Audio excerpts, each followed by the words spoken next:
കേരയിൽ പദ്ധതിക്കെതിരെ സംസ്ഥാന വ്യാപക സമരത്തിന് UDF. കേരയിൽ പാതയ്ക്കായി സ്ഥലം ഏറ്റെടുക്കുന്ന ഇടങ്ങൾ കേന്ദ്രീകരിച്ച സമരം നടത്താനാണ് തീരുമാനം. സെക്രട്ടേറിയറ്റിന് മുന്നിലും സമരം നടത്തും. തിരുവനന്തപുരത്ത് ചേരുന്ന UDF നേതൃയോഗത്തിലാണ് തീരുമാനം. ഉമ്മൻചാണ്ടി യോഗത്തിന് എത്തിയില്ല. TG സജിത്താണ് ചേരുന്നത്. സജിത്ത്, എത്തരത്തിലാണ് നിലവിൽ സമരം പ്ലാൻ ചെയ്യുന്നത്?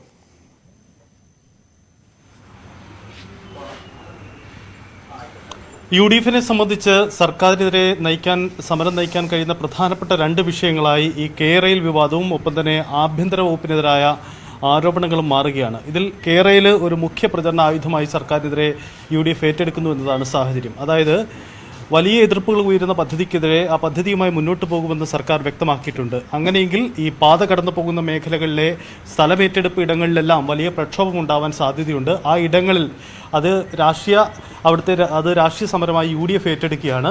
പ്രാദേശിക ഇടങ്ങൾ കേന്ദ്രീകരിച്ച് സംസ്ഥാന വ്യാപകമായ സമരമാണ് UDFിൻ്റെ ലക്ഷ്യം.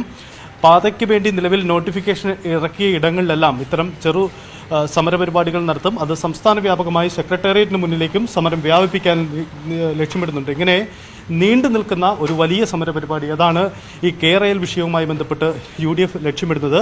ഇപ്പോൾ ചേർന്ന UDF യോഗത്തിൽ ഈ വിഷയങ്ങൾ ചർച്ച ചെയ്തു വരികയാണ്.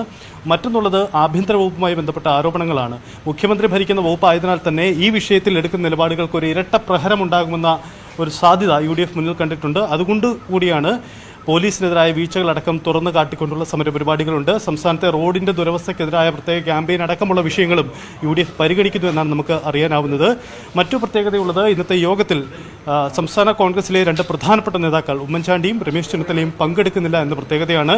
ഇരുവരും തിരുവനന്തപുരത്തുണ്ട്. രാജ്യസഭാ തെരഞ്ഞെടുപ്പിൽ അവർ നിയമസഭാ മന്ദിരത്തിലെത്തി വോട്ട് രേഖപ്പെടുത്തി. എന്നിരുന്നാലും കന്റോൺമെന്റ് ഹൗസിലെ UDF യോഗത്തിലേക്ക് ഇരുവരും എത്തിയിട്ടില്ല.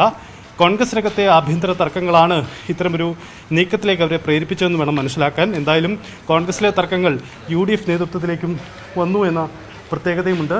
എന്തായാലും UDF യോഗം പുരോഗമിക്കുകയാണ്. ശരി സജിത്ത്.